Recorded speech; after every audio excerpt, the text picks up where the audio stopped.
Alhamdulillah sehat ya Pak. Alhamdulillah sehat. Alhamdulillah. Terima kasih loh Pak Arif, selalu direpotkan. Ya, nggak apa-apa, aman, Bu. Saya banyak waktu Ini kok, Bu, untuk direpotin. siap. Biar ini Pak siap gitu ya. Meskipun kemarin di awal teman-teman di sini pitchingnya bagus gitu. Nanti Mm-mm. biar lebih siap lagi. Ya, biar lebih eh siap lagi. Biar lebih Iya, betul. ter apa ya? Terframework gitu. Iya, istilahnya kan ini keterampilan yang sampai nanti ya, kalau Ya, mereka betul. bekerja Mm. dan sebagainya gitu. Betul, betul. Ini habis susur sungai, Pak Arif, habis clean up di Ciliwung. Oh, wah jauh banget ke Ciliwung. Iya, bareng teman-teman itu dari relawan Bakti. Hmm. Mau lah ikut kayak gitu-gitu saya. Oh, mau? Ya udah, nanti saya info ya, Pak. Ya, Ih, biar bagus saya loh, bisa Pak. bisa sambil ini, Bu, bisa sambil Foto, liputan fotografi. bisa sambil liputan jurnalistik, Bu. Oh iya, tadi Ah, memang luar biasa ya. Kita jalan apa ya, Ciliwung gitu ya, Pak. mm-mm. Menyusuri Sungai Ciliwung tuh, ih, ini ada sungai kayak gini ya di tengah kota gitu ya. Ternyata ya di pinggir-pinggirnya tuh ya masih banyak pohon, bambu-bambu, Iya, tapi sampahnya mengerikan gitu betul ya. betul. Itu sih, Pak. Biar Bagus saya tadi. nanti bisa bisa publish juga di bandunghariini.com ya di portal beritanya Bandung. Oh iya, Ya, iya, kebetulan iya. saya jurnalis Siap. di situ juga kan sekarang, Bu. Wede, dede, segala bisa nih Pak Arif. Jadi saya bisa ngambil fotonya nanti sama Oh tulisannya. iya. Siap-siap. Nanti kalau kita ada kegiatan Nah, aksi, nanti kabarin saya deh. calling ya, Pak.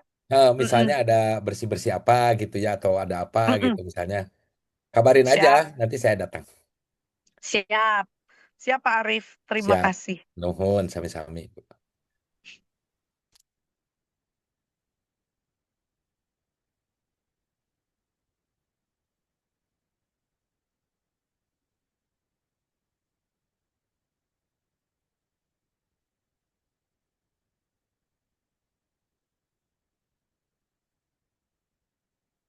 Oke, selamat siang Pak Arif, bertemu kembali. Selamat siang Gilang, apa kabar? Alhamdulillah sehat Pak Arif. Oke, Sehat. mungkin karena Pak Arif dan Ibu Rudiknya juga sudah hadir di Zoom meeting kali ini, kita mulai saja. Baik, untuk teman-teman sebelum dimulai dimohon untuk menyalakan kamera dan menggunakan virtual background yang sudah disediakan oleh panitia. Jadi agar terlihat teman-teman Innovers yang sudah siap mendengarkan pelatihan pada hari ini. Baik.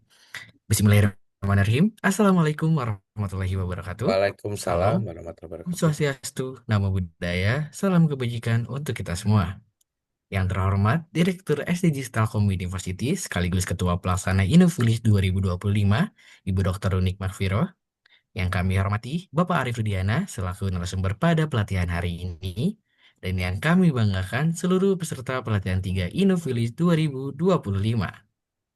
Pertama-tama, marilah kita panjatkan puji dan syukur kehadirat Allah Subhanahu wa Ta'ala, karena atas berkat dan rahmatnya, kita dapat bersama-sama berkumpul melalui Zoom meeting pada siang hari ini. Perkenalkan, nama saya Gilang Ramadan selaku Master of Ceremony yang akan membantu acara pada hari ini. Sebelum itu, saya akan membacakan susunan acara pada hari ini. Yang pertama, akan ada sambutan. Yang kedua, pematerian sekaligus pelatihan. Yang ketiga, sesi tanya jawab. Dan yang terakhir, akan ada sesi dokumentasi sekaligus penutupan. Selanjutnya, mari kita dengarkan sambutan yang akan disampaikan oleh Ibu Dr. Unik Mafiro. Kepadanya, disilahkan. Terima kasih, Mas Gilang.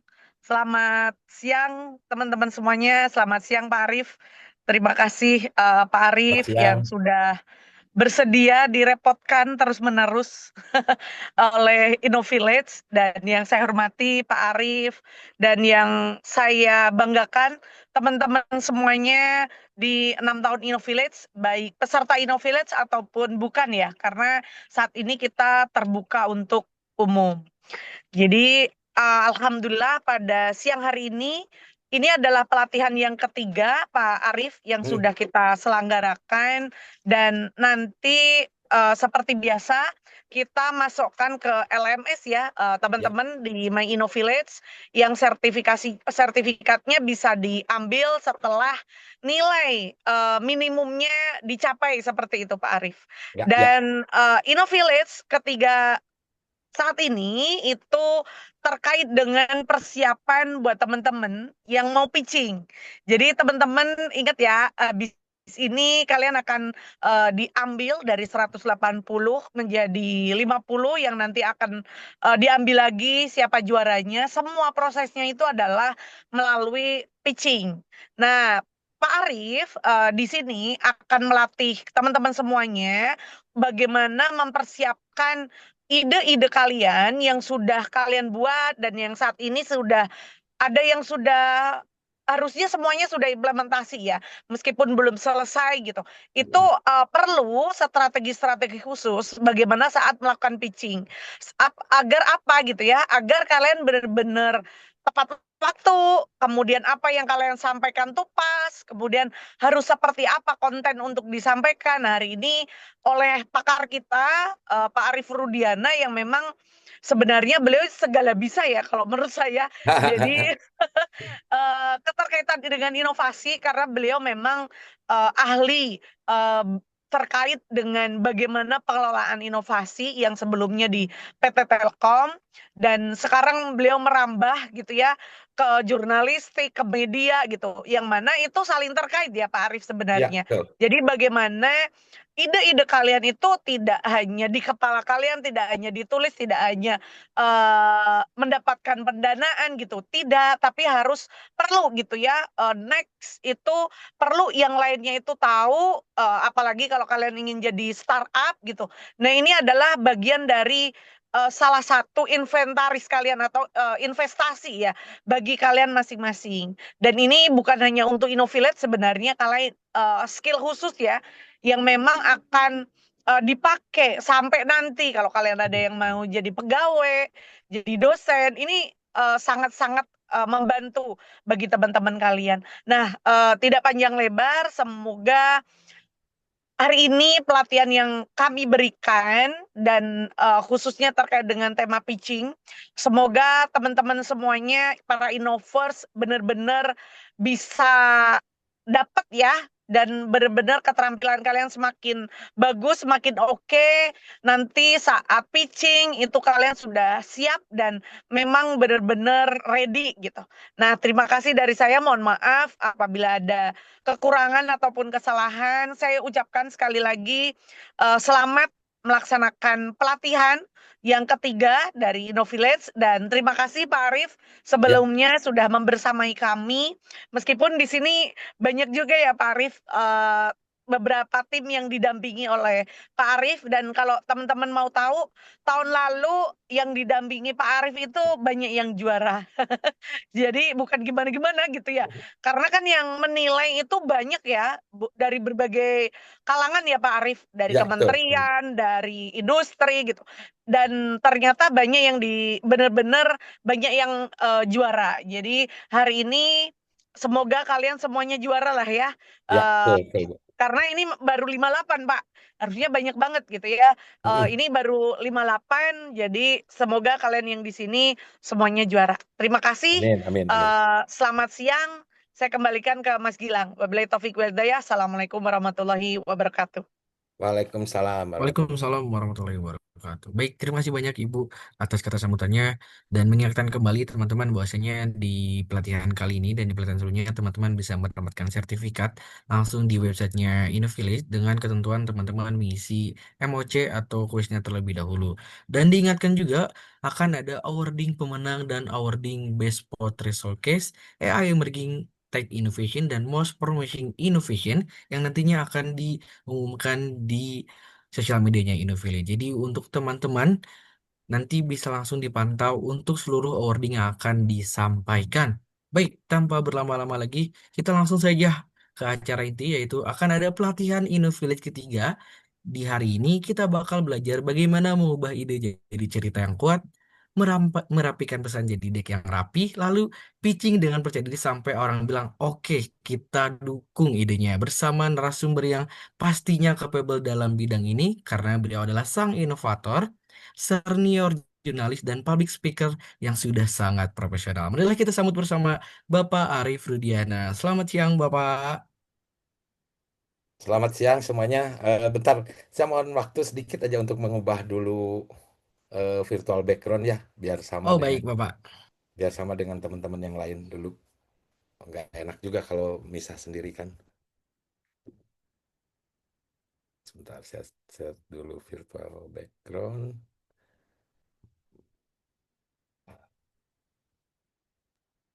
Oke, teman-teman, mungkin sambil menunggu Pak Arifnya mengganti virtual background agar sama dengan kita, boleh teman-teman juga memasang virtual background dan membuka kameranya dan nantinya juga akan ada sesi tanya jawab karena ini adalah sesi pelatihan. Jadi nanti diperkenalkan secara dua arah ya Pak ya.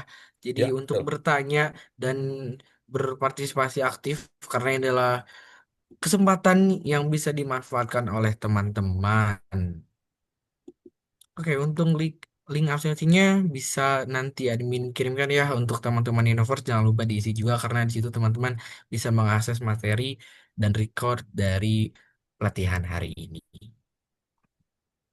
Gimana nih virtual backgroundnya kok Oke, nggak? sambil menunggu mungkin kita absen-absen dulu nih dari teman-teman yang hadir di pelatihan ini. Mungkin ada peserta InnoVillage yang udah lolos atau ini teman-teman yang ikut pelatihannya aja boleh dong absen di kolom komentar teman-teman ini dari universitas mana atau dari kota mana aja biar kita ramein terlebih dahulu. Absen, absen, absen. Oke, ini untuk link absensinya sudah dikirimkan kembali. Jadi teman-teman bisa mengisi untuk link absensinya. Medan Kak hadir, mantap Aditya. Oke, tell you STIP Indonesia. Metaverse nih, Universitas Pakuan hadir. Dari mana lagi sambil nunggu dari PowerPoint-nya Pak Arif nih, boleh. Hatek dari USK Banda Aceh, wah jauh langsung dari ujung Indonesia, mantap Kak Fadilah. Boleh yang lainnya. Universitas Tadulako, maaf, hadir. Oke, oke, oke, oke. Human dari USK Banda Aceh, siap. Oke, karena Bentar ya, saya materinya masih mungkin materinya udah sudah muncul belum ada. ya? Kok di saya nggak muncul ya materinya Oh, ya? sudah muncul dari kami, Bapak. Bentar, apakah perlu dibantu untuk share screen? Ah, gini, eh saya kirim materinya ke Gilang aja ya. Dari Baik, Gilang yang ini. boleh, Pak. Gilang WA-nya berapa Gilang? Punten. Tadi saya udah ngirim ke Mas Wahyu sih sebetulnya.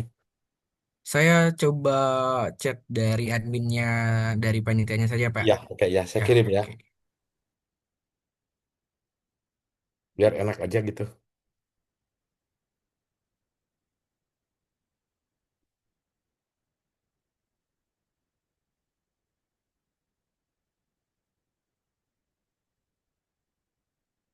Nah, sudah terpampang, Pak. Sudah ya, ini dari admin ya. Ya, Pak. Oke, kalau begitu langsung saja tanpa berlama-lama kita akan mendengarkan pitching Eh, untuk pelatihan ketiga. oke. Yang Ini yang terbaru ya. iya, Pak. Oh, Punten Pak, itu belum yang terbaru Pak. Punten, Oh, saya belum. oh, lagi mobile kebetulan Pak. oh, Mungkin ada yang bisa terbaru di-share lagi ya. langsung ke Mas Gilang ya Pak.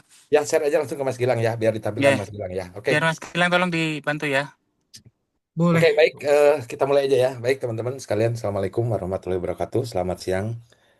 Salam sejahtera buat kita semua. Alhamdulillah, kita bisa dipertemukan lagi di sesi yang sangat luar biasa ini dengan teman-teman inovator dari InnoVillage ya. Eh, saya sangat bahagia gitu ya lihat perkembangan InnoVillage sampai yang keenam ini dan kalau saya lihat eh, pesertanya itu makin lama makin banyak, makin bagus gitu dan kualitasnya juga makin bagus gitu ya. Jadi kebetulan saya dengan Bu Runik itu sejak InnoVillage pertama gitu ya terlibat aktif dan melihat perkembangannya. Eh, Makin ke sini InnoVillage itu makin luar biasa, implementasinya makin makin makin tepat gitu dan kualitas dari inovasinya juga sangat sangat bagus gitu ya. Dan kita harapkan ini akan terus begini. Tapi sekali lagi teman-teman, eh, semakin bagus kualitas inovasinya ini, gitu, ternyata tuntutannya juga semakin besar gitu ya buat kita ya. Salah satunya kita juga harus bisa mempersiapkan segalanya dengan lebih eh, profesional, kira-kira seperti begitu ya, kira-kira teman-teman. Mas Gilang, udah dapat dari Mas Wahyu belum? Sebentar Pak, masih belum. Oke, itu saya sudah direct chat nomor WA saya ke Bapak di kolom chat juga. Oke, Boleh di situ. chat ke saya aja langsung ke WA. Bilang mana sih? Sebentar Pak, dari adminnya. Punten Bapak bisa langsung ke WA admin aja Pak. Ke admin hubungi. InnoVillage. Iya betul Bapak. Oke, saya ke InnoVillage aja saya kirim ya. Baik Bapak, terima Bentar kasih ya. Bapak. Oke, aman lah. Mohon izin sedikit rada.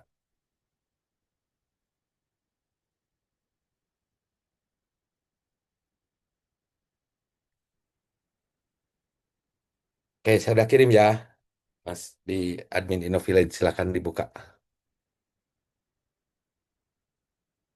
Oke, mungkin sambil menunggu juga kita bisa ngobrol-ngobrol dulu Bapak sedikit Ya, karena jadi Bapak ini adalah kemarin juga mengurusi pitching dari sesi yang sebelumnya dan teman-teman juga sudah memiliki ide-ide yang sangat bagus. Tapi menurut Bapak nih Pak di tahun ini apa yang masih perlu ya, ditingkatkan untuk teman-teman Innovers Pak? ya, masih banyak yang bisa ditingkatkan meskipun sudah bagus ya. Pertama adalah nanti kita jelasin bagaimana cara kita men-tackle sebuah problem gitu ya. Jadi teman-teman sekalian, kalau saya lihat teman-teman sudah bagus cara mengisolasi problem. Cuman memang hal yang harus ditingkatkan adalah akurasi dan kemampuan kita gitu ya. Jadi ini eh, salah satu problem yang dimiliki oleh kita sebagai seorang manusia. Ini fitrahnya manusia ya. Eh, Kalau saya diberikan pilihan, eh, 5 pilihan gitu ya, kita tuh pengen sebetulnya ngambil lima-limanya gitu. Kadang-kadang kita susah mengambil satu aja yang paling utama gitu. Nah, sama juga dengan teman-teman di No Village, teman-teman udah hebat banget gitu cara apa namanya ya, validasi problem itu. Tapi kadang-kadang problemnya muncul ada tiga, ada empat, ada dua lah paling paling sedikit. Nah, teman-teman masih berupaya untuk memecahkan keseluruhannya gitu. 3 problem mau dipecahkan semua. Nah, dalam inovasi gitu ya, apapun inovasinya, teman-teman harus berani gitu ya, membuang problem atau menyingkirkan dulu problem yang bukan problem utama gitu. Jadi kita fokus aja ke problem utamanya. Nah, ini beberapa teman-teman InnoVillage masih seperti begitu gitu ya, Mas Gilang dan teman-teman. Masih saya lihat ada beberapa problem, tapi udah jauh lebih bagus. Ada 2 problem coba dipecahkan, ada 3 problem coba dipecahkan dalam satu satu inovasi gitu ya. Nah, ini akan jauh lebih baik Baik, kalau nanti teman-teman bisa memecahkan lebih lebih sederhana gitu. Oke, materi udah muncul ya, Mas Gilang baik ya. ini apakah sudah tertampil Bapak Oke, sudah pemateri? tampil. Sudah, Sudah muncul? Oke, baik. sudah Untuk muncul. itu disilakan. Oke, baik. Yang saya sampaikan di depan ini sebetulnya ada bagian dengan proses materi ini, dengan pitching itu ya. Nah, teman-teman, yang berikutnya adalah kita itu kadang-kadang eh, suka melupakan gitu ya, sebuah fondasi yang paling penting dari inovasi. Jadi inovasi itu bukan melulu hanya mengkreasi sebuah solusi saja gitu. Tetapi inovasi itu harus bisa kita komunikasikan ke orang. Karena gini, kalau komunikasi kita ke orangnya gak bagus, sehebat apapun ide kita, itu nggak akan diterima dengan baik. Orang nggak paham gitu ya. Jadi ide bagus, komunikasi buruk, maka ide itu tidak akan jadi apapun. Orang tidak akan bisa menerima, itu udah pasti. Ide jelek, tapi cara komunikasi kita itu bagus, bisa saja itu berhasil. Kadang-kadang kita juga nggak tahu ya, tiba-tiba terjebak aja sama investasi bodong misal, karena dia komunikasinya bagus banget gitu. Sehingga kita tertarik dan lupa bahwa itu sesuatu yang tidak baik gitu. Tapi kita suka gitu karena apa? Oh, cara berkomunikasinya bagus. Nah, yang kita inginkan adalah teman-teman, bagaimana idenya bagus, komunikasinya juga bagus. Itu yang kita harapkan gitu. Nah, mudah-mudahan dengan saya jelasin eh, proses ini, teman-teman bisa mendapatkan banyak insight gitu ya untuk membuat bagaimana supaya ide kita itu bisa diterima dengan baik oleh eh, orang lain gitu ya. Bahkan saya kemarin di acara pendampingan saya selalu bilang ke anak-anak pendamping yang saya dampingi bahwa kalian harus paham siapa yang dihadapi. Jadi jangan gunakan bahasa-bahasa yang tidak tepat dengan audiens yang kita eh, berikan nanti ininya apa namanya penjelasannya. Oke, baik kita lanjut ya. Kita akan masuk ke pitching for InnoVillage next. Kita ada 4 agenda ya, teman-teman. Apa itu InnoVillage? Mungkin ini sudah cukup sering, tapi kita bahas karena supaya teman-teman tahu konteks dari seluruh materi ini. Yang kedua ada yang disebut dengan Social Innovation Canvas. Ini saya akan bedah sedikit terkait dengan Canvas. Karena dasar dari seluruh fondasi, dari seluruh eh, ide kita dan nanti penyampaiannya itu sangat sangat tergantung dengan Social Innovation Canvas ini atau Canvas itu sendiri dan juga nanti di bagian 3 kita bicarakan pitch-nya atau pitching-nya dan juga ada pitch deck-nya. Pitch deck itu adalah dokumen yang menyertai kita ketika kita melakukan pitching. Next. Oke, kita lihat dulu InnoVillage itu apa ya, supaya teman-teman tahu InnoVillage itu apa, diingatkan lagi gitu, dan kita sebetulnya bisa paham nanti seperti apa yang harus kita sampaikan. Next. Nah, teman-teman, InnoVillage itu adalah kompetisi inovasi. Meskipun katanya kompetisi, tetapi harusnya kita bisa lebih luas dibanding dengan kompetisi menang kalah menang kalah. Tetapi bagaimana kita bisa memberikan solusi secara sosial, solusi yang berimpact kepada masyarakat. Ini kompetisi inovasi sosial berbasis teknologi digital. Ada kata kunci yang harus pegang dulu, teman-teman, yaitu inovasi sosial. Ini nanti akan membedakan antara business innovation sama social innovation, gitu ya. Yang diinisiasi oleh Telkom Indonesia dan Telkom University. Itu jelas gitu, clear. Nah, program ini gitu ya, maksudnya apa? Menjadi ruang bagi mahasiswa untuk mengembangkan gagasan inovatif yang menjawab persoalan nyata di masyarakat. Nah, jadi ada kata kunci di sini. Ada persoalan nyata di masyarakat, kemudian kita berikan gagasan inovatif untuk menyelesaikan masalahnya, sehingga masyarakat itu kemudian bisa mendapatkan eh, kebermanfaatan dari solusi yang kita eh, berikan. Jadi solusinya itu harus aplikatif, bisa digunakan, bisa dipakai, dan ada hasil yang kemudian bisa kita ukur bahwa masyarakatnya terjadi perubahan di masyarakat. Nah, ini InnoVillage itu berada pada singgungan yang sangat kuat antara inovasi digital, kemudian socialpreneur, ya, entrepreneurship, social entrepreneurship, dan juga pengabdian masyarakat. Makanya kalau teman-teman nanti di InnoVillage itu kan selalu diajak bahwa ini nanti keberlanjutannya seperti apa? Bisa nggak dimonetisasi? Bisa nggak ini nanti untuk meningkatkan taraf hidupnya masyarakat? Bisa nggak ini lain sebagainya. Nah, kata kunci ketiga dari InnoVillage ini adalah teman-teman mahasiswa itu akan diposisikan sebagai problem solver. Jadi teman-teman itu adalah problem solver, bukan eh, sebuah gitu ya, sebuah inovasi yang tidak memecahkan masalah apapun gitu.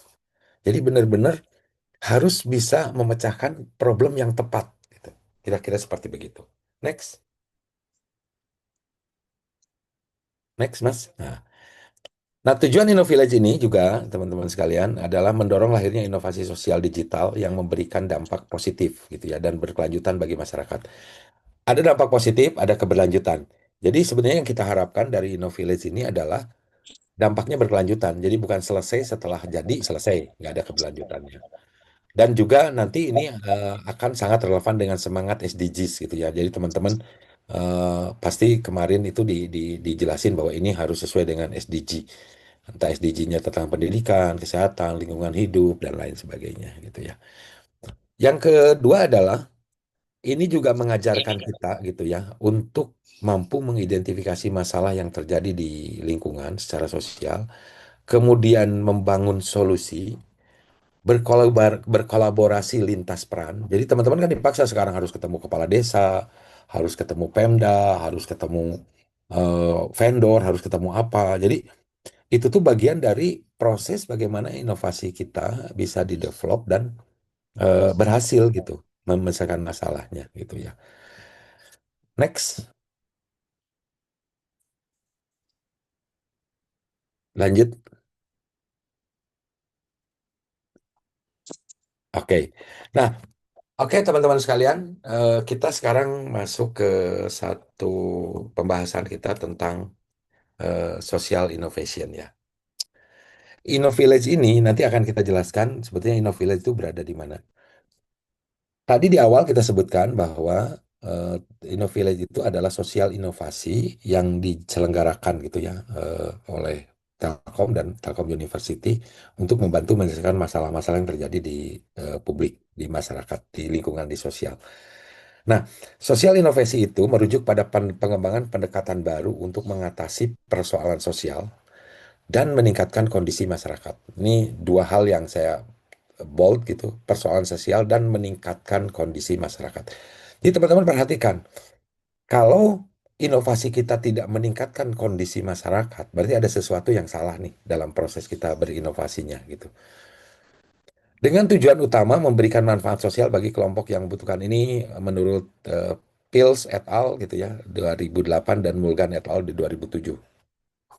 Sedangkan bedanya sama bisnis innovation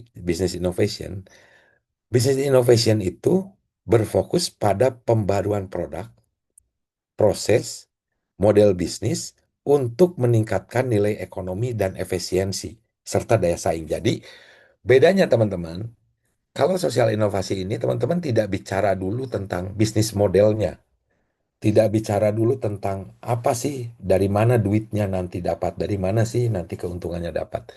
Tapi lebih pada masalahnya tersolusikan nggak kira-kira. Nah, sehingga perbedaan yang paling mendasar adalah pada orientasi akhirnya. Satu berorientasi pada dampak sosial, yang satu berorientasi pada dampak pertumbuhan bisnis. Jadi makanya saya selalu sampaikan, buat teman-teman di InnoVillage itu, jangan terlalu memikirkan dulu bagaimana ini dimonetisasinya. Tapi pikirkan dulu bagaimana masyarakat tersolusikan dulu problem yang dihadapi sehari-hari yang terjadi di lapangan gitu ya. Next. Oke, ini gambaran aja. Sosial inovasi itu satu tujuannya adalah manfaat sosial jelas. Kalau bisnis inovasi nilai ekonomi.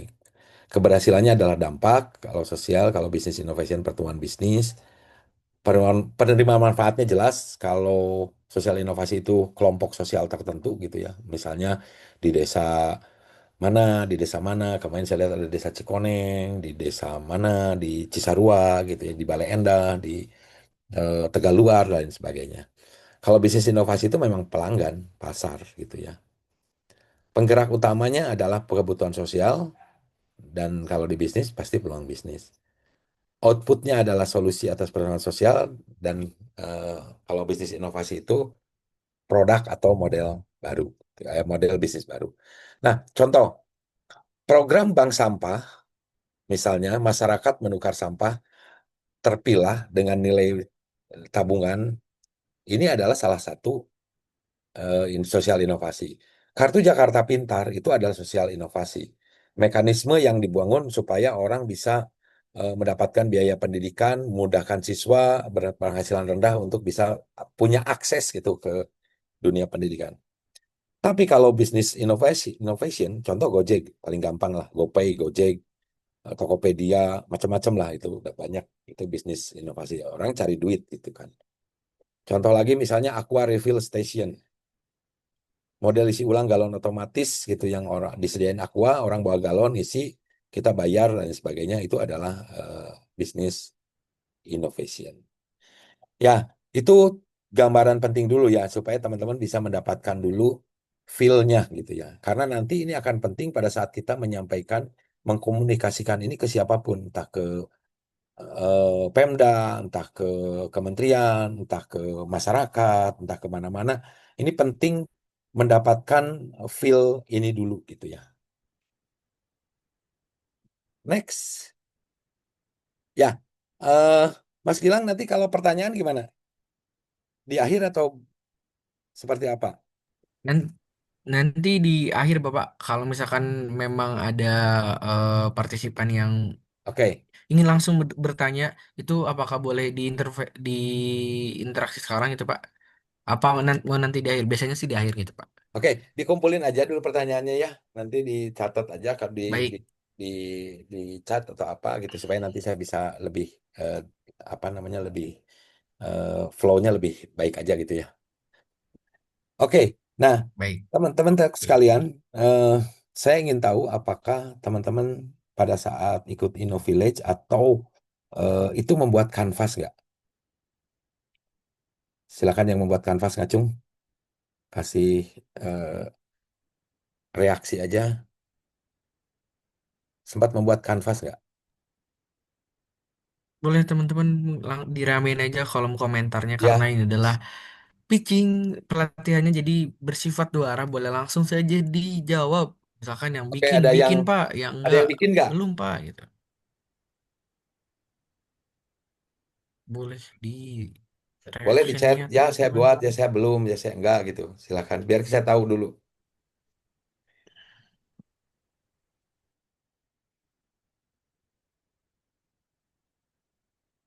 Silakan ada yang mau menyampaikan apa, apa yang ada yang sudah tahu tentang kanvas atau pada saat kemarin bikin atau belum? Seperti apa? Belum ya. Ada yang belum. Buat Pak BMC bisnis model kanvas. Nah, bisnis model kanvas ya. Jadi nanti jangan pakai bisnis model kanvas. Nanti kita jelasin kanvasnya seperti apa. Oke. Baik, teman-temannya. Ada yang buat, ada yang enggak ya. Tapi paling tidak saya akan jelasin. Kalau dalam konteks inovasi, teman-teman sekalian, kanvas itu menjadi sangat penting gitu. Jadi teman-teman kalau kalau nanti ke depan usahakan untuk selalu punya kerangka kerja yang secara visual bisa menggambarkan arah gitu ya dari inovasi kita mau kemana gitu. Ini penting sekali. Jadi teman-teman kalau bisa nih nanti kan ada proposalnya. Coba teman-teman buat kanvas ini gitu ya. Nanti kita cek sebetulnya apa yang sudah tercapai, apa belum dan sebagainya. Jadi kanvas itu adalah kerangka kerja visual yang berbentuk satu halaman yang digunakan untuk merancang, memetakan, dan melihat suatu ide atau program secara menyeluruh. Jadi saya bisa melihat program itu secara menyeluruh gitu dalam satu tampilan terpadu. Karena kanvas itu sangat membantu kita untuk mengurai sebuah ide menjadi komponen-komponen penting. Jadi ide itu harus kita urai dalam komponen-komponen penting. Kemudian kita bisa melihat hubungan antara satu komponen dengan komponen penting seperti apa. Karena kalau kita missing link dari satu hubungan itu dengan hubungan lain, maka kita akan kehilangan arah inovasi kita mau kemana. Karena menyusun perencanaan inovasi itu harus lebih terstruktur gitu ya. Dan juga menghindari pemikiran yang eh, fragmentasi gitu. Jadi teman-teman eh, penting gitu ya. Coba buatin aja nanti teman-teman InnoVillage yang sudah ada sekarang, yang sudah ikut, buat coba kanvasnya seperti apa. Nanti saya akan tampilkan kanvasnya seperti apa. Nah, supaya nanti kita bisa eh, membawa ke lebih jauh karena nih teman-teman, untuk melakukan pitching ide itu, teman itu butuh kanvas. Teman-teman itu harus membedah seluruh inovasi prosesnya dalam bentuk kanvas dulu. Supaya masalahnya jelas, solusinya relevan, dampaknya terukur, dan sumber dayanya jelas gitu. Jadi kalau kita boleh bilang, salah satu tool yang paling penting sebelum teman-teman nanti membuat pitching atau melakukan pitching atau membuat pitch deck, kalian semua harus sudah punya kanvas.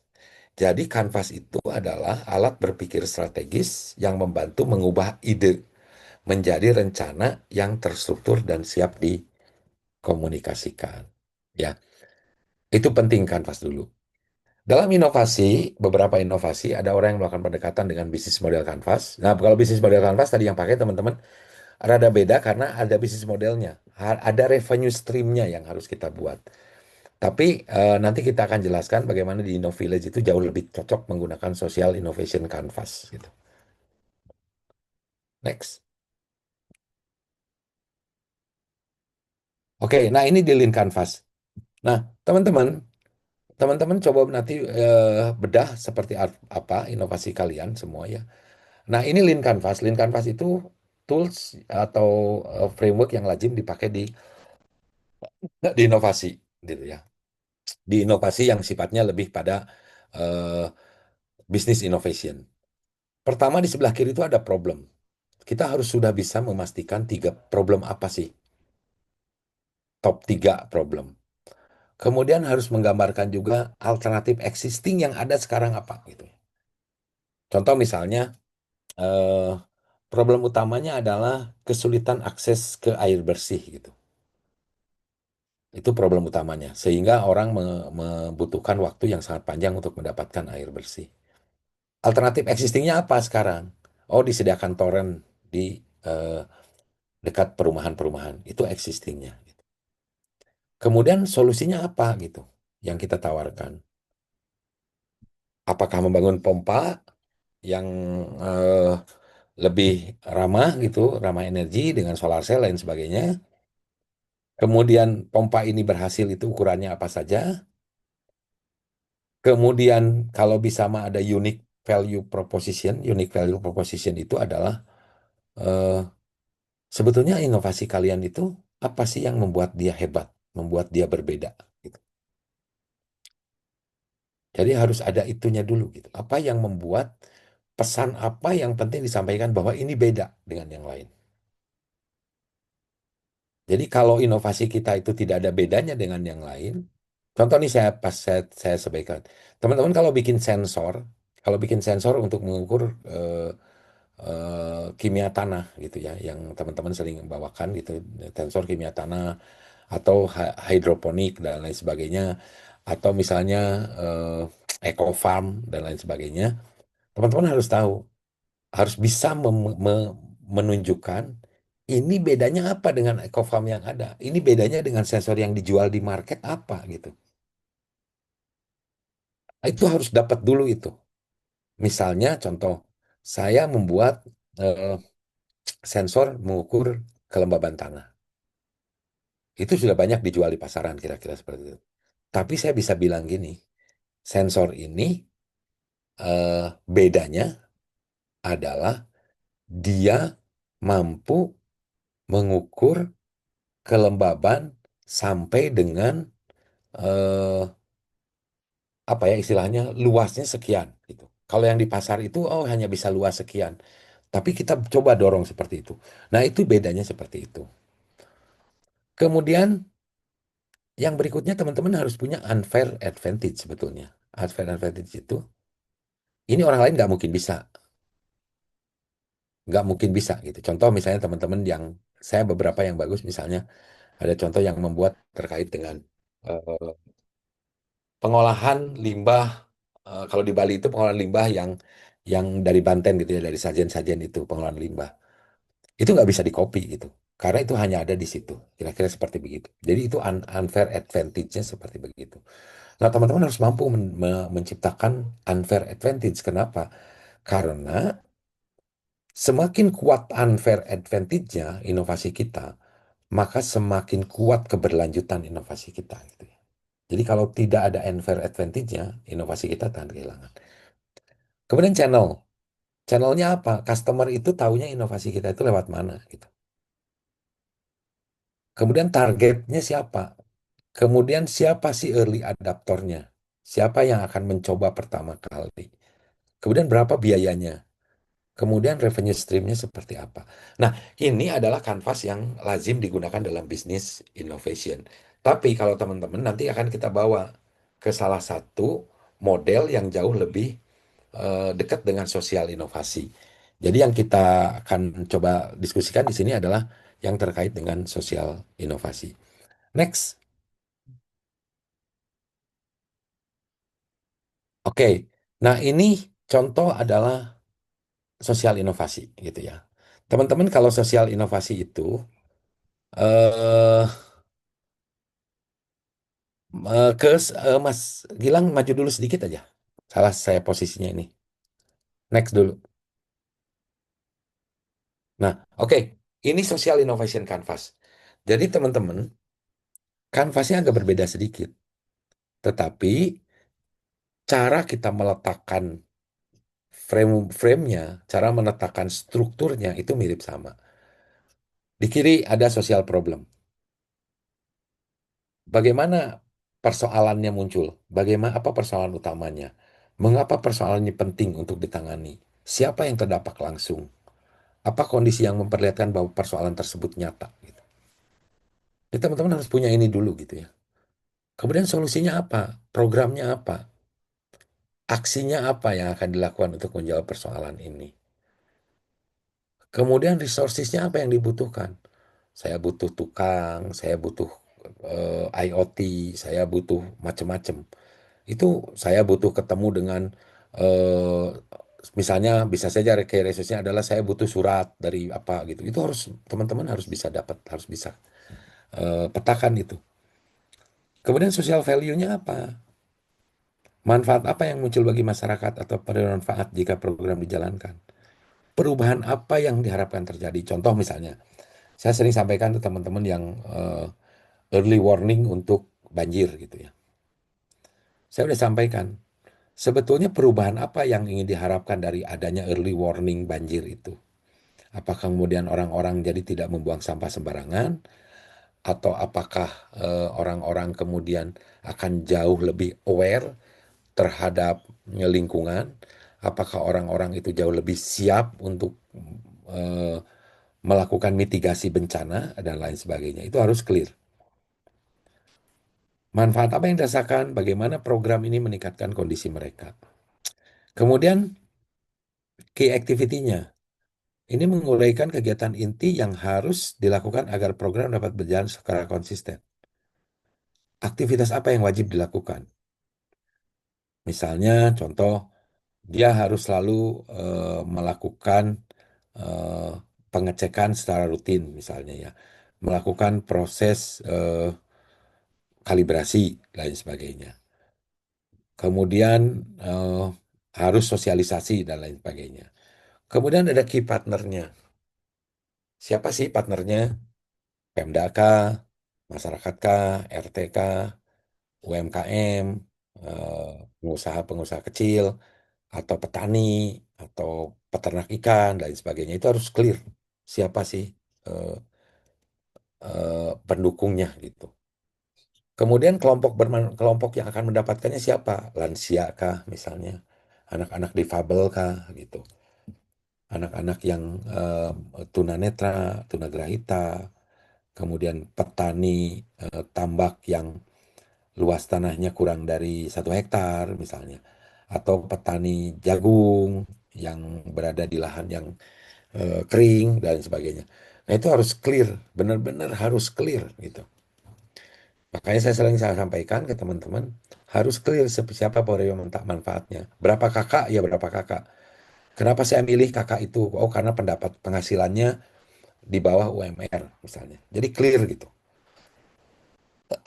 Kemudian cost structure-nya apa gitu, biayanya. Apa saja kebutuhan yang perlu biaya, membeli alat IoT, programming, membayar tukang, membayar ahli, membayar macam-macam gitu ya. Dari mana sumbernya? Harus jelasin. Oh, pendanaan dari InnoVillage, bantuan dari warga, sumbangan dari apa gitu ya, atau dana dari uang sendiri dan sebagainya. Nah, yang terakhir adalah yang penting adalah impact indikatornya. Teman-teman harus bisa membuat indikatornya apa. Sebagai contoh teman-teman ini buat buat memotivasi aja kalian semua.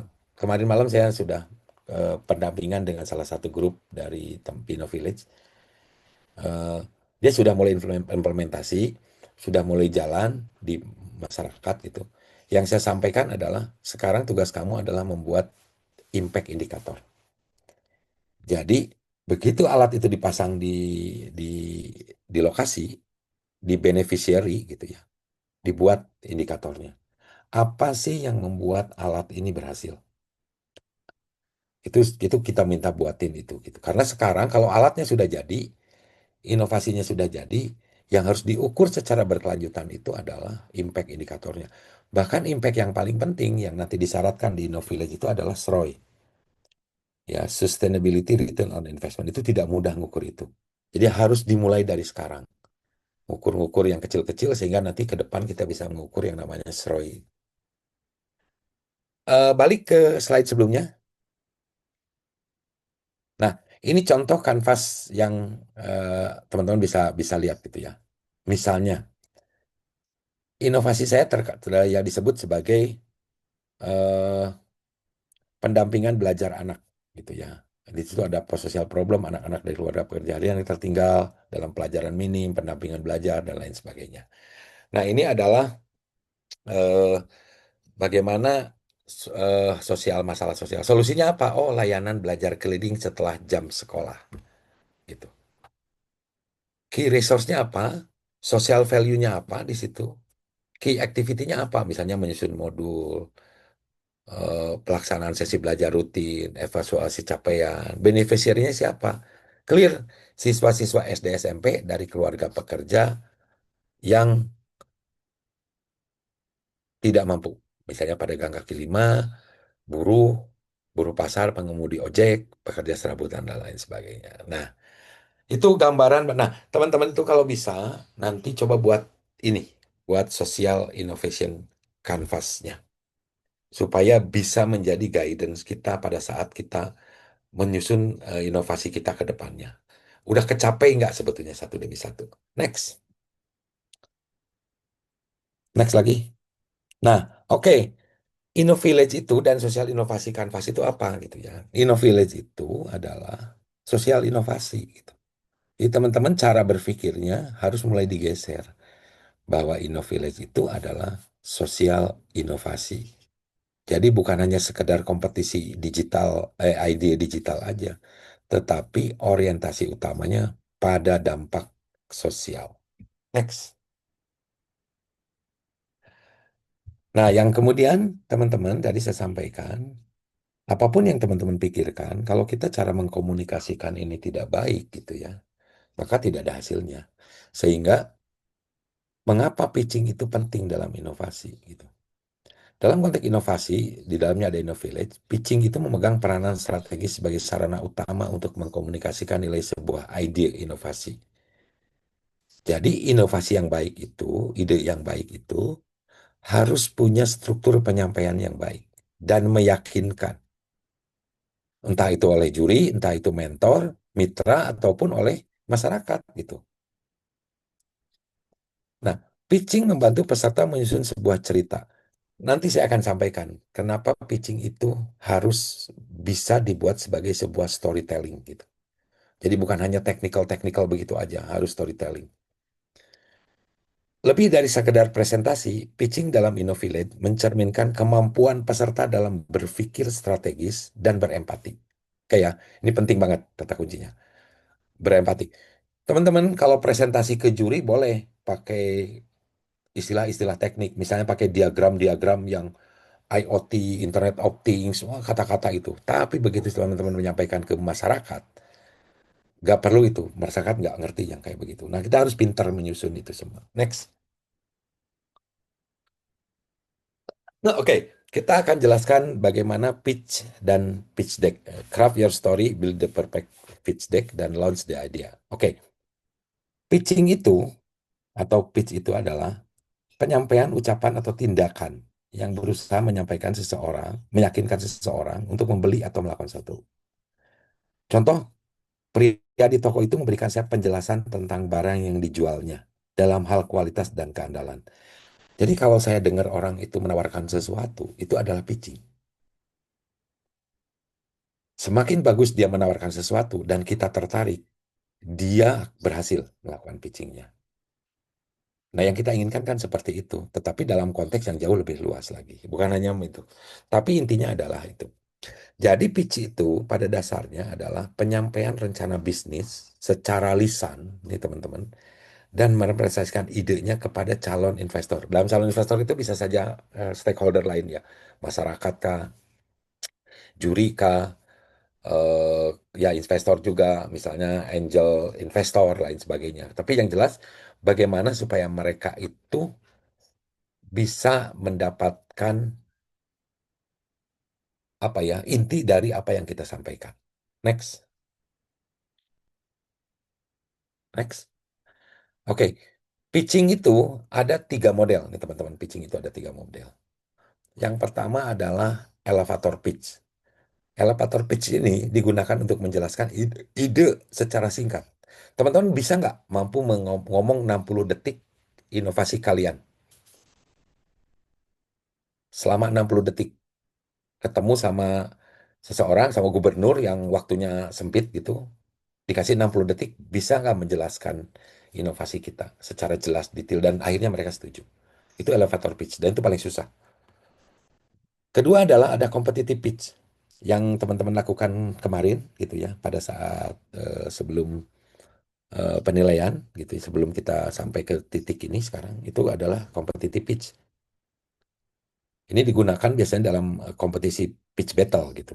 Durasinya 3 sampai 5 menit. Kemarin teman-teman diminta 5 menit untuk pitching.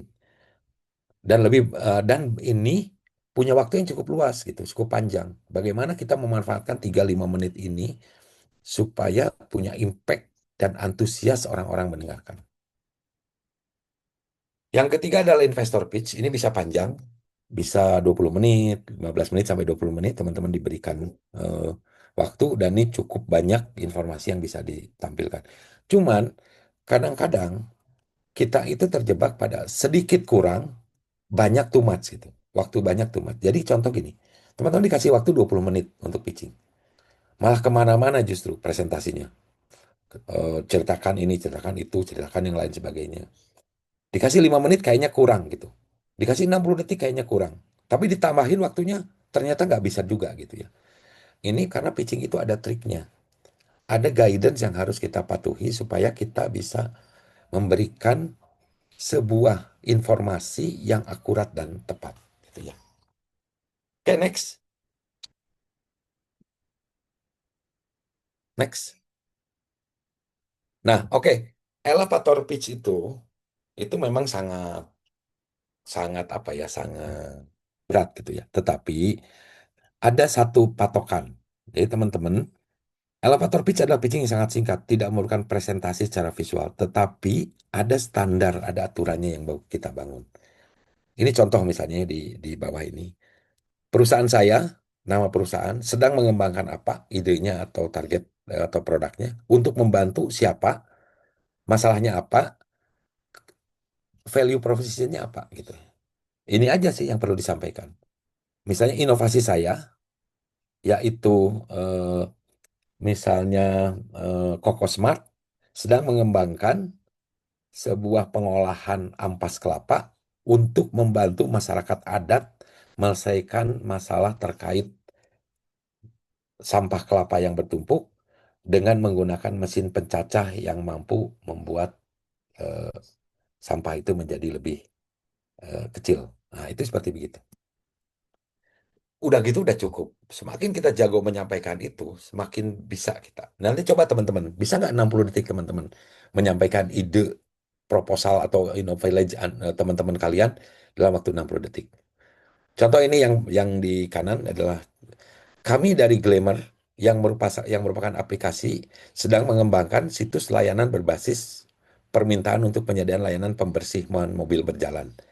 Kami membantu konsumen mendapatkan layanan perawatan mobil yang profesional dan terjangkau dimanapun mereka berada, kapanpun mereka membutuhkan. Kami juga membantu para penyedia layanan pembersihan mobil mengurangi waktu untuk mencari pelanggan, sehingga mereka dapat lebih fokus pada pekerjaannya perawatan mobil. Nah, keunggulannya apa Glamour ini? Glamour ini pelanggan itu si tukang cuci mobil itu fokus aja bersihin mobil. Yang nyari pelanggan adalah perusahaan ini gitu ya. Itu salah satu keunggulannya. Nah, itu contoh adalah elevator deck gitu ya, elevator pitch. Next.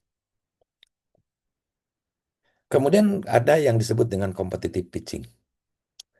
Competitive pitch ini menyampaikan atau mempresentasikan ide atau solusi dengan cara yang menarik dan jelas, membangun sebuah cerita, bukan penjelasan yang menggunakan audiens. Oke, teman-teman, dalam pitching itu, teman-teman harus bisa membangun story, membangun storytelling. Bukan hanya presentasi saja menyampaikan slide itu apa adanya. Tapi sampaikan story-nya, sampaikan ceritanya. Oh, Pak Anu itu selama bertahun-tahun kesulitan mendapatkan air bersih, apalagi mereka hidup ya bla bla bla dan lain sebagainya, sehingga mereka sangat perlu mendapatkan air bersih yang mudah diakses dan lain sebagainya. Jadi storytellingnya dibangun.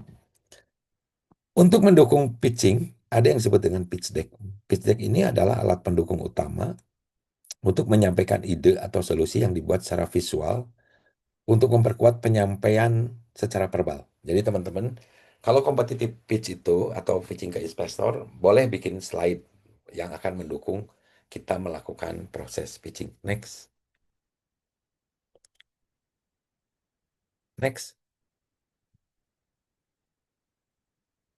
Oke. Apa itu pitch deck? Pitch deck itu adalah visualisasikan bisnis atau ide Anda. Jadi bagaimana memvisualisasikan bisnis atau ide Anda.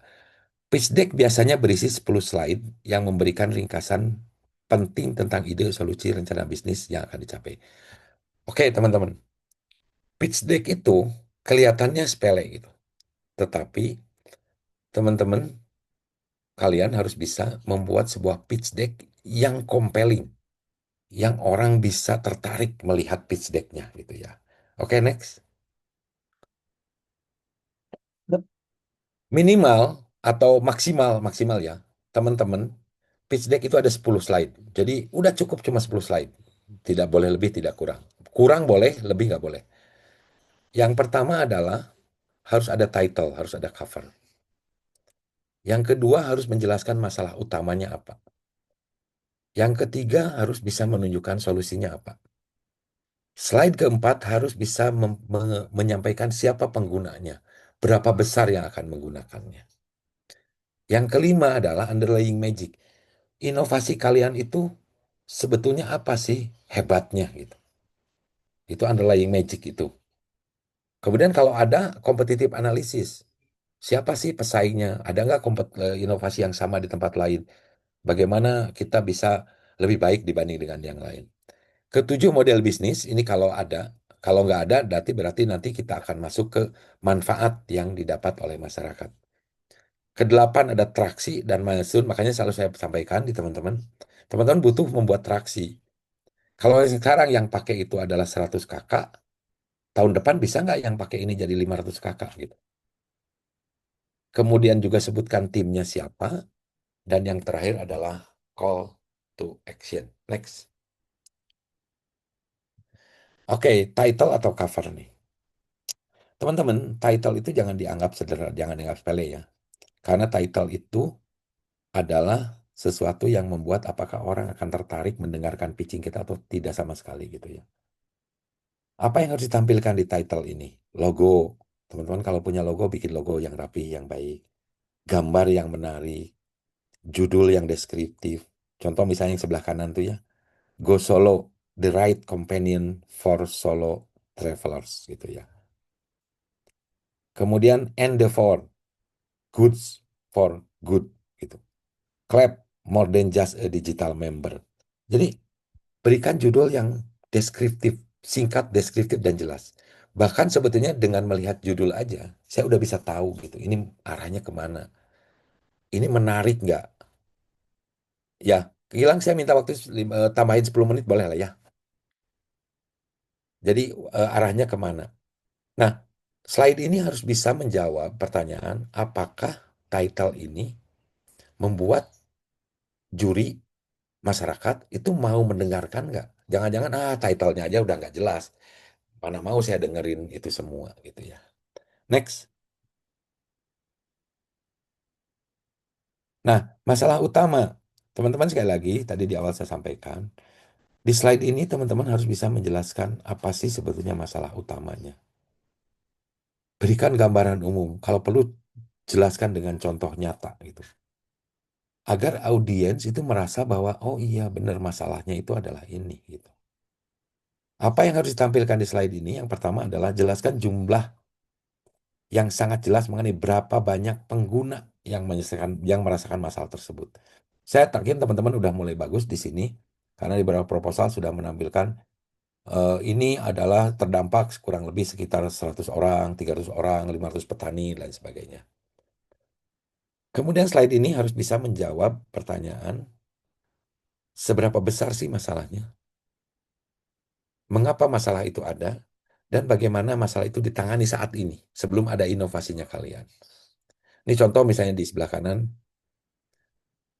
Problemnya adalah di booking dan planning itu tidak enak, itu tidak bagus, boring, menyebalkan, membosankan. Nah itu yang harus kita pecahkan gitu ya. Kemudian kalau Airbnb itu price masalahnya, kemudian eh, mahal dan lain sebagainya. Next, solusi. Nah teman-teman di solusi ini teman-teman harus bisa menunjukkan solusi utama yang ditawarkan. Jelaskan pendekatan yang ditawarkan sehingga membuat audiens melihat nilai uniknya. Jadi makanya saya sering tanya, ya kalau hanya sensor-sensor begitu aja saya beli di Tokopedia dengan harga 100.000 udah dapat sensor kayak begitu gitu. Nah teman-teman harus bisa menunjukkan ini kelebihannya apa gitu. Ini hebatnya apa gitu. Yang harus ditampilkan di slide solusi ini adalah solusi itu memberi kesan yang rapi dan memang harus begitu gitu solusinya.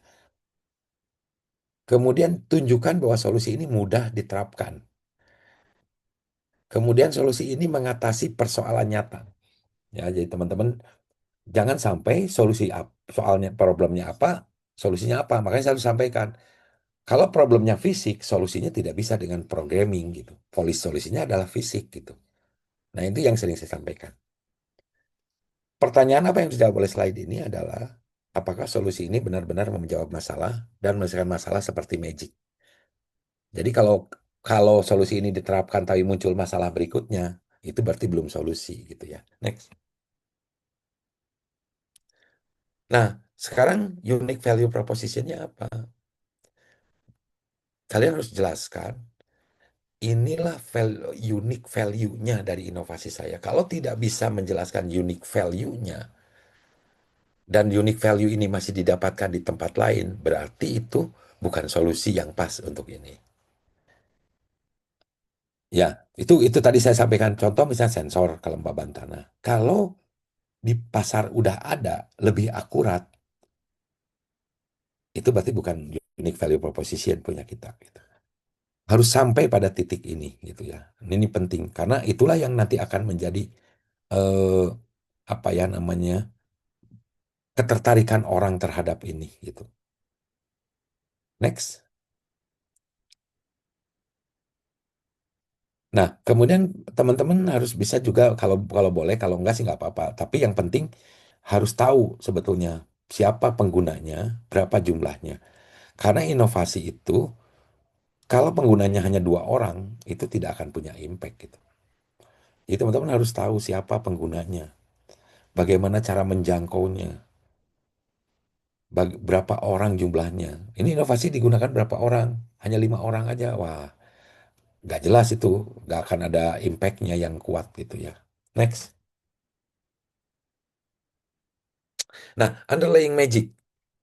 Apa sih yang maksud dengan underlying magic? Underlying magic itu, teman-teman, teman-teman harus jelaskan prosesnya, mekanismenya, sehingga solusi ini bekerja. Contoh misalnya, air limbah dari tempe kemudian dari pembuatan tempe kemudian masuk ke sebuah filter yang akan apa namanya akan dinetralkan lagi, kemudian dari filter itu akan dialihkan ke sini dan lain sebagainya sehingga nanti air ini bisa digunakan lagi entah itu untuk wudhu, untuk mandi, untuk tanaman dan lain sebagainya. Jadi proses itu dijelasin gitu. Kemudian kalau perlu gunakan diagram dan visual. Nah, teman-teman di sini saya sering perhatikan teman-teman masih menggunakan bahasa-bahasa yang sangat teknis. Pakai model-model diagram yang sangat rumit gitu di proposal, di presentasinya kalian semua. Ayo buat itu lebih sederhana, buat itu lebih mudah dipahami sama masyarakat gitu. Jadi jangan ada gambar-gambar yang ini teknisnya apa, ini bahasa apa nggak jelas itu ya. Tapi ayo ceritakan sesuatu yang lebih mudah dipahami. Next.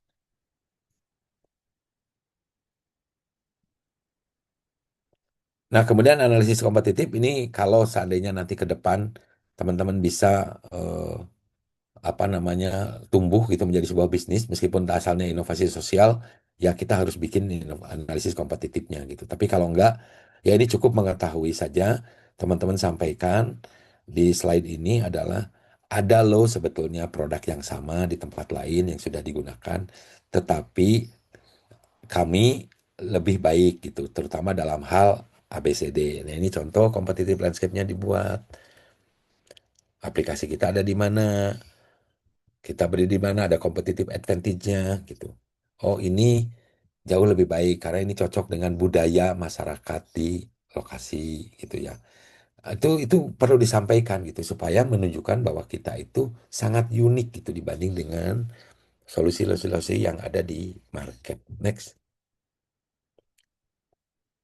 Next. Mas. Lanjut, Gilang. Mas admin dilanjut. Eh,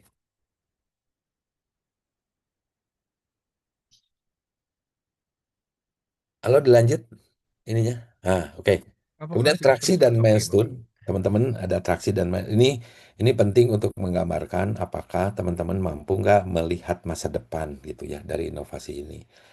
Makanya selalu saya tanyakan setiap saya pendampingan, apakah ini hanya satu yang dibuat, apakah ini bisa dua, bisa tiga, atau ini bisa ditempatkan nggak kalau tadi dikerjakan di pulau atau di Sulawesi atau di Makassar, ini bisa nggak kalau dikembangkan di Kalimantan. Ini nggak, ini dikerjakan di Aceh, bisa nggak ini kalau dipasang di Papua. Nah, itu adalah traksi. Teman-teman harus bisa menampilkan pola pertumbuhan yang kuat gitu. Oh, ini bisa direplikasi di sini, ini bisa direplikasi di sini dengan merubah ini dan sebagainya. Harus ada sebuah informasi yang menggambarkan bahwa inovasi ini akan tumbuh besar di masa depan gitu.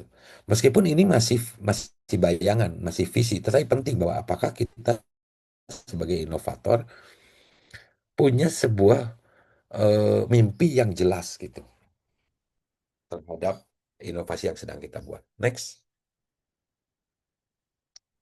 next, tim. Oh, balik lagi, sorry, sorry. Tim. Nah, yang berikutnya ada slide tentang tim. Teman-teman penting menunjukkan timnya, disampaikan. Ini loh tim di tempat saya gitu. Makanya kemarin saya sampaikan teman-teman harus mulai menyusun siap di inovasi itu ada 3 peran utama yaitu hustler, hipster, sama hacker. Teman-teman harus sudah menunjuk siapa sebagai hipster, siapa sebagai hustler, sebagai hacker dan sebagai hipster. Hustler itu adalah orang yang bicara terkait dengan bisnisnya, terkait dengan visi masa depan, CEO-nya lah kira-kira ketua timnya. Terus teman-teman harus menunjuk siapa hacker. Hacker itu yang lebih banyak berkaitan dengan urusan teknologi, development, product development. Itu ada di hacker. Dan juga harus ada hipster. Hipster itu yang terkait dengan public relation, marketing, financial, dan lain sebagainya. Harus dibagi, jadi jangan keroyokan gitu ya. Ke sana kemari 3 orang, ke sana kemari berapa orang. Jadi teman-teman, ayo tunjukkan tim ini karena gini, kalau kalian pitching, kemudian kita tidak jelas menyusun sebuah timnya. Kalau saya jadi juris, orang itu akan atau tim atau inovasi ini menjadi kurang bagus nilainya. Oh, timnya aja nggak jelas kok. Saya nggak percaya dengan timnya mampu menjalankan ini semua gitu ya. Jadi teman-teman, ayo buat sebuah eh, tim yang lebih tertata gitu dalam pembagian perannya. Next. Nah, yang terakhir adalah yang paling penting dalam sebuah pitch deck atau pada saat pitching itu adalah call to action. Jadi call to action itu apa sih yang kita inginkan dan mengapa gitu. Karena masyarakat itu harus tahu gitu ya yang harus selanjutnya saya lakukan? Watch now, cancel anytime. Itu bergabunglah bersama kami untuk menyelamatkan eh, mangrove di Indonesia gitu ya. Jadi call to action itu penting di akhir dan itu adalah punchline-nya dari inovasinya kalian gitu. Jadi kalau kita di akhirnya ini call to action-nya apa gitu, ya kita juga ragu gitu ya. Ini benar-benar teman-teman melakukan inovasi ini punya punya visi yang kuat nggak terhadap inovasi ini? Itu ya. Next, next. Oke, nah kemudian pitching itu teman-teman pada saat presentasi, teman-teman tunjukkan rasa percaya diri. Rasa percaya diri yang kuat gitu. Kita menguasai. Jangan membuat excuse. Saya kalau pitching orang sudah bilang mohon maaf nih saya tadi disuruh sama teman saya untuk bacain untuk melakukan presentasi karena teman sayanya nggak ada. Kalau udah gitu saya udah nggak mau dengerin gitu ya. Kalau saya di Telkom dulu di inovasi di Amuba, kalau udah ada orang ngomong gitu, "Oh, mohon maaf Pak, teman saya nggak bisa hadir, jadi saya yang menyampaikannya." Wah itu udah pasti saya coret tuh. Kemudian hindari hal yang superlatif. Teman-teman hindari kata-kata yang superlatif berlebihan. Too good to be true. Wah nanti ini masyarakat akan mendapatkan pendapatan 1 juta setiap minggu dan sebagainya. Hindari yang superlatif seperti itu. Karena too good to be true itu nggak ada gitu. Jadi ya wajar-wajar aja. Ini mungkin nanti sampahnya akan ditukarkan dengan nilai misalnya kalau plastik, satu plastik dapat Rp25 atau 1 kilo plastik berapa. Wajar aja gitu. Kemudian gunakan data-data yang akurat gitu. Jadi jangan data-data yang asumsi. Jangan data-data dari mana harus akurat. Kemudian akhiri pitching dengan punchline yang kuat tadi call to action. Akhiri setiap pitching dengan punchline yang kuat. Gitu. Next. Nah, terakhir teman-teman, pitching bukan tentang tampil sempurna gitu ya. Saya tidak perlu pitching itu tampil sempurna, bagus dan sebagainya. Tetapi tentang bagaimana teman-teman menyampaikan keyakinan Anda dengan jelas. Saya yakin nggak dengan ide saya? Dan orang lain benar-benar kagum gitu dengan keyakinan Anda, keyakinan kalian bahwa ide ini akan berhasil. Yang ditunjukkan dengan 10 lembar pitch deck tadi.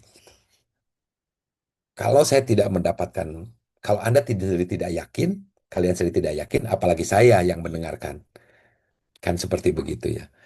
Tapi bagaimana saya menjadi yakin, itu karena kalian menjelaskan idenya dengan baik.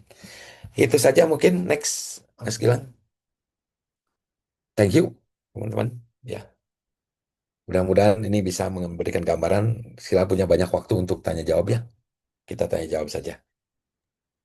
Oke, baik. Terima kasih banyak, Bapak. Disilakan untuk minum terlebih dahulu. Seperti yang sudah saya sampaikan di sesi ini, teman-teman akan langsung bertanya jawab, berinteraksi dua arah. Meskipun mungkin pernah yang sudah ada melakukan pendampingan bersama Pak Arif dengan sesuai topik dari Pak Arif sendiri, tapi tadi ada poin-poin yang sangat menarik banget. Apalagi Pak Arif tadi langsung menjelaskan dan memperlihatkan pitching deck yang bagus itu seperti apa. Jadi karena mohon maaf waktunya ini terbatas, jadi kita akan buka untuk 3 penanya saja.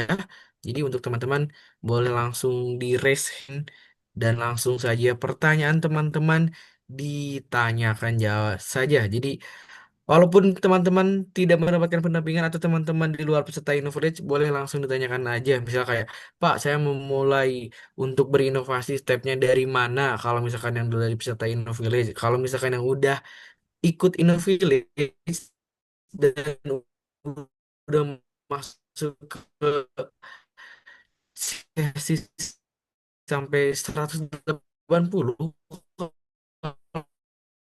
kalau tidak salah teman-teman boleh langsung menanya untuk tiganya kita tunggu nih pertanyaan dari teman-teman dan saya juga mengingatkan kembali untuk teman-teman yang hadir ada 108 orang nih Pak Ya, pada pelatihan ini keren. langsung mengisi presensinya.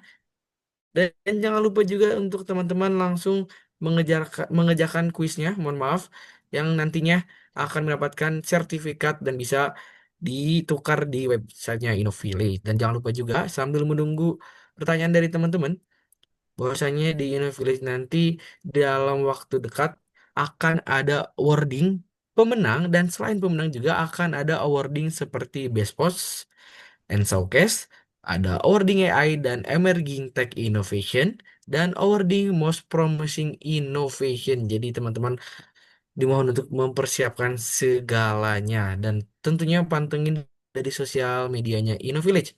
Oke Pak, kita udah ada pertanyaan pertama nih Pak dari Hasbi dari tim Metaverse. Karena mungkin ini Hasbinya tidak bisa bersuara, langsung saja saya bacakan. Selamat sore Bapak dan Kakak semuanya, saya Hasbi dari tim Metaverse. Mohon maaf jika bertanya dalam kolom komentar. Izin bertanya Pak, bagaimana cara memperkuat unique value Propo agar berbeda dari tim lain dengan isu yang serupa Pak? Boleh langsung saja dijawab Pak. Oke, terima kasih Hasbi Rizky dari Metaverse ya. Ini pertanyaan menarik ya. Sebetulnya saya bisa jawab pertanyaan ini dengan balik lagi ke kanvas. Ya, balik lagi ke kanvas. Memang isunya serupa ya. Dari dengan tim lain tuh sama aja berarti. Tapi pasti ada yang membedakan. Contoh yang membedakan adalah beneficiary-nya. Siapa penggunanya? Itu yang pertama. Yang kedua adalah problemnya itu sangat spesifik dengan kehidupan yang ada di tempatnya.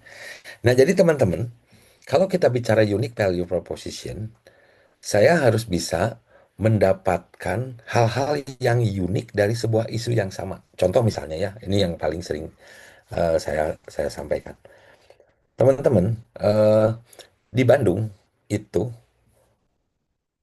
olahan aci itu macam-macam ya, teman-teman tahu. Olahan aci itu ada cireng, cigor, cimol, cibai, macam-macam lah. Kalau di Jawa Barat itu Bandung itu aci semua.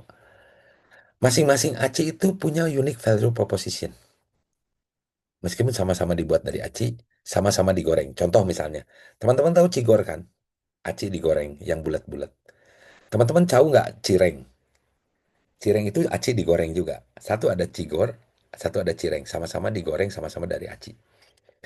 Unique value proposition-nya yang beda apa? Kalau cigor itu bulat, kalau cireng itu gepeng. Eh, Marketnya sama aja, problemnya sama aja. Nah, maksudnya tapi teman-teman coba cari sesuatu yang sangat spesifik satu dengan beneficiary-nya.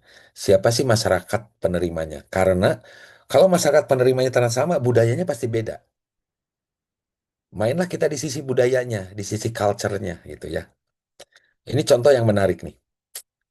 Dulu PBB pernah membuat sebuah inovasi di sebuah negara di Afrika. Negara di Afrika itu kalau ngambil air, dia harus ke sungai, harus ke danau agak jauh dari kampung. Jadi dia bawa tabung, dipikul di kepala, dia ke danau, kemudian ngambil air balik lagi. Akhirnya PBB membuat pompa di danau itu. Ini PBB loh real, namanya apa ya, Hippo roller, coba nanti roller Hippo kalau nggak salah.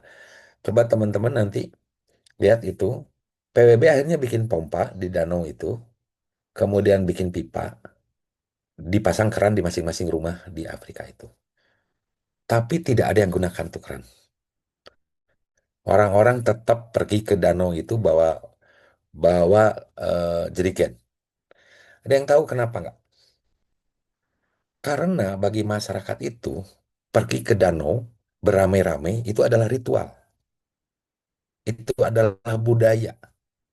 Kalau ada keran di rumahnya, budaya itu hilang gitu. Nah, teman-teman coba cari unique value proposition-nya di situ gitu.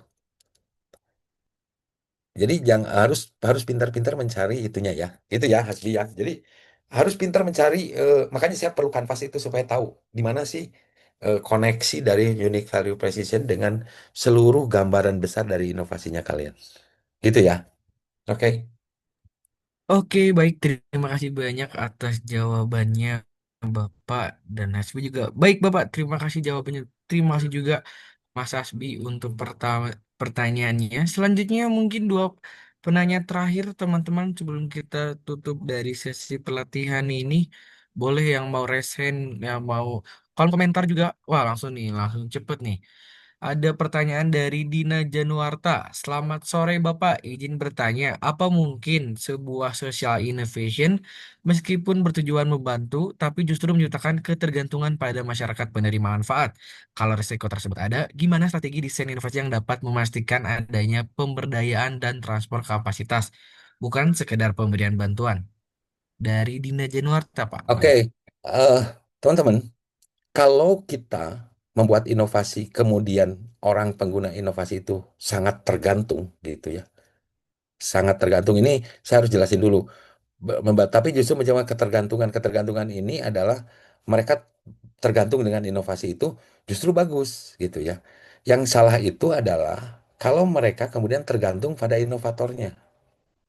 Contoh misalnya, ketika Gojek membuat inovasi untuk ride hailing seperti begitu, sekarang masyarakat sangat tergantung pada Gojek gitu. Pada Gojek, GoPay, lain sebagainya. Sangat tergantung dan itu bagus banget gitu.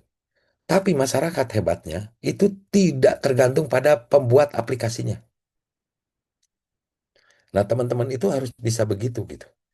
Harus bisa membuat inovasi yang membuat masyarakat itu tergantung, tapi masyarakat bisa mengerjakan itu sendiri, menjalankan itu sendiri. Makanya pemberdayaan dan transfer kapasitas knowledge kita itu harus sampai ke masyarakat gitu. Makanya saya selalu sampaikan sosialisasi transfer knowledge inovasi kita ke masyarakat itu menjadi sesuatu yang sangat penting. Dan itu kalau perlu kinerjanya diukur. Saya misalnya bikin pengelolaan sampah di sebuah desa, semua orang harus paham bagaimana sampah itu dikelola oleh alat kita gitu. Itu tuh harus jadi kinerja. Jadi jangan sampai, Pak, saya sudah ngasih tahu ke kepala desanya, nggak penting kepala desanya, yang paling penting itu masyarakatnya gitu. Kalau nanti masyarakat itu masih tergantung ke kita, kontak lagi kita, apa ini bantuin ini rusak gimana, semua harus ditransferin gitu ya. Jadi teman-teman harus terbiasa melakukan proses transfer knowledge yang rutin, yang sangat konsisten gitu ya ke masyarakat sehingga masyarakat mampu menggunakan inovasi kita dengan fasih, dengan baik dan tidak tergantung pada kita semua. Oke, itu aja.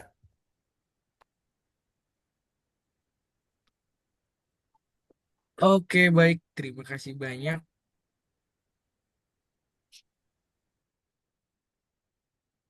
Untuk pertanyaan selanjutnya nih, pertanyaan terakhir teman-teman. Boleh.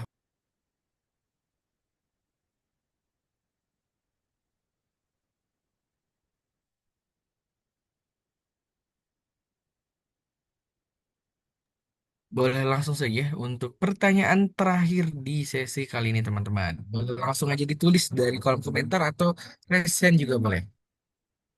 Silakan raise hand.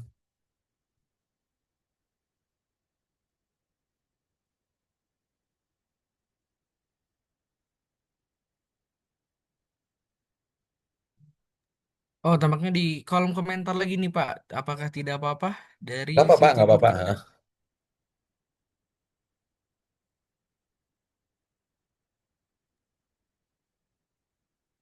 Baik, Selamat saya sore, Pak. izin. Kami dari Kan, tim 4 Sen dari silakan Pak. Riau. Mohon Hah? maaf karena ini ada azan jadi sedikit Oh, noise. Ya.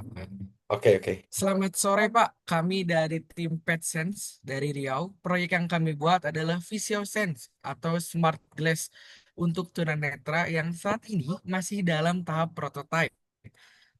Seperti apa yang paling meyakinkan? Traksi seperti apa yang paling meyakinkan bagi pendengar, juri, atau masyarakat? Apakah jumlah pengujian ke komunitas tunanetra sudah bisa dianggap sebagai bukti bahwa solusi ini berhasil, Pak? Boleh, Pak. Oke, saya tidak belum menganggap ini berhasil solusi ya. Jadi traksi itu gini. Teman-teman ketika bikin prototipe, itu harus dicoba kan ke beberapa orang. Ya, solusi ini dianggap berhasil kalau problem yang teman-teman kita yang tunanetra itu adalah terselesaikan. Problemnya apa? Misalnya problemnya adalah dia eh, apa sih kira-kira ya problemnya teman-teman tunanetra itu? Dia mungkin karena gini di banyak daerah tidak banyak yang menggunakan blind path itu ya. Blind path itu untuk teman-teman tunanetra ada trotoar yang ada bintik-bintik sehingga dia tahu kemana. Mungkin tidak ada itu. Bisa jadi salah satu keberhasilan dari eh, smart glass itu adalah mampu mendeteksi jalan misalnya. Oh, jalan belok kiri, belok kanan, lain sebagainya. Nah, baru prototipe itu disebut berhasil jika teman-teman bisa ngukur. Misalnya tunanetra yang menggunakan kacamata ini mampu sampai dari rumah ke pasar dengan selamat. Itu dulu gitu ya. Kalau itu sudah terselesaikan dan teman tunanetranya itu merasa enak, merasa nyaman, merasa terbantu, baru kita coba lagi dengan orang berikutnya. Coba lagi, coba lagi, coba lagi prototipe itu. Sampai akhirnya semua orang tahu bahwa iya ini solusi yang tepat. Kalau ada dua orang tunanetra, kemudian dia menggunakan satu smart glass, dua-duanya menggunakan smart glass, tapi dengan ada perbedaan perbedaan apa namanya feedback, solusi kita belum belum berhasil. Nah, kalau teman-teman sudah bisa gitu, misalnya saya ambil 10 orang tunanetra, saya coba semua dan 10 orang bilang, ya ini adalah solusi yang saya butuhkan. Itu baru inovasi kita, bukti bahwa solusinya berhasil. Kalau udah begitu teman-teman, traksinya mau berapapun oke. Misalnya saya tabung tahun depan ini akan digunakan oleh 1.000 tunanetra di Riau. Tapi harus yakin dulu bahwa ini memecahkan masalahnya mereka gitu. Ya. Jadi belum belum belum bisa traksi itu dijadikan sebagai bukti bahwa ini, yang harus dijadikan bukti bahwa berhasil adalah problem yang dirasakan oleh tunanetra itu selesai.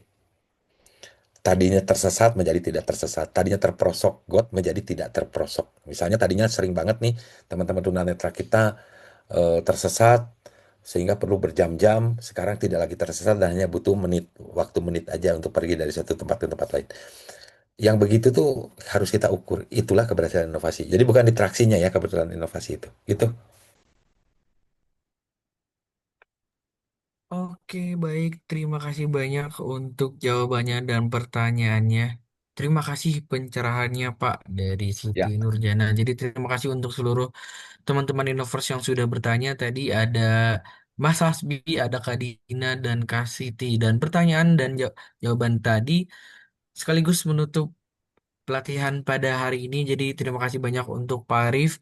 Tapi sebelum itu saya mengingatkan lagi teman-teman dimohon untuk mengisi presensi pelatihannya dan jangan lupa juga untuk mengisi kuis yang ada di platform websitenya InnoVillage. Teman-teman situ bisa mendapatkan sertifikat dengan batasan nilai dan jangan lupa juga khusus untuk peserta InnoVillage 2025 karena di waktu yang akan datang akan ada awarding dari pemenang dan awarding-awarding untuk kategori lainnya. Jadi jangan lupa untuk pantengin dari sosial medianya InnoVillage. Oke, sebelum kita tutup mungkin kita foto bersama terlebih dahulu mungkin Pak Arif boleh. Ya, oke. Oke, boleh untuk teman-teman juga mungkin boleh langsung saja dinyalakan kameranya, diperlihatkan muka-muka inovator-inovator kita. Wah, sudah langsung ramai. Boleh langsung saja nih. Kita di slide pertama. Langsung saja Pak, siap. Satu, dua, tiga. Oke, slide Oke. selanjutnya. Kita akan 3 kali screenshot ya teman-teman. Jadi tolong ditahan. Oke, siap teman-teman. Satu, dua, tiga. Oke, sekali lagi terakhir mungkin boleh bergaya dengan gaya khasnya masing-masing atau dengan gaya dari timnya masing-masing. Boleh. Langsung saja nih. Sebentar. Oke, siap. Satu, dua, tiga. Oke, terima kasih banyak untuk itu dari sesi dokumentasi menutup pelatihan 3 Village pada hari ini. Kami ucapkan banyak-banyak terima kasih kepada Bapak Ari Prudiana selaku pemateri hari ini mewakili seluruh panitia yang bertugas. Mohon maaf bila ada kesalahan-kesalahan dan pemilihan kata yang tidak baik dan kami juga terima kasih banyak untuk para peserta yang hadir tadi sampai 110 orang pada pelatihan ini. Semoga pelatihan ini bisa bermanfaat dan bisa menjadi amal jariah untuk kita bersama. Untuk itu Bapak, last statement dari Bapak sebelum kita Oke, tutup. teman-teman, pitching yang enak itu atau eh, cara kita menyampaikan ide dan inovasi kita itu adalah cara yang paling pas adalah dengan memposisikan saya yang pembuat ide itu dalam kondisi problemnya mereka. Jadi teman-teman jangan menjadi orang yang bukan bagian dari mereka. Jadi contoh misalnya, posisikan saya sebagai yang merasakan kesulitannya mereka. Jadi jangan memposisikan saya sebagai seorang mahasiswa yang kuliah di sini dengan ilmu macam-macam, tapi posisikan kalau saya menjadi diri mereka gitu. Kalau saya punya problem tidak bisa buang sampah gitu. Kira-kira seperti itu. Jadi pitching yang paling bagus itu adalah pitching ketika kita mampu menempatkan diri kita dalam posisi mereka. Itu saja. Oke, baik. Terima kasih banyak untuk Pak Arif Rudiana selaku pemateri kita pada hari ini. Boleh mungkin applause dari reaction-reactionnya. Jadi sedikit meng-highlight, posisikan kita sebagai penerima atau dari penerima masalahnya, teman-teman. Oke, untuk itu saya Gilang Ramadan selaku Master of Ceremony pada hari ini mewakili seluruh kru yang bertugas. Mohon maaf bila ada salah kata. Wabillahi taufiq wal hidayah. Wassalamualaikum warahmatullahi wabarakatuh. Sampai berjumpa di kegiatan Waalaikumsalam InnoVillage warahmatullahi lainnya. wabarakatuh. Terima Terima kasih kasih ya banyak semuanya. Bapak. Sukses Selamat ya sore. semuanya ya. Sore. Terima kasih, Ya. Pak. Terima kasih.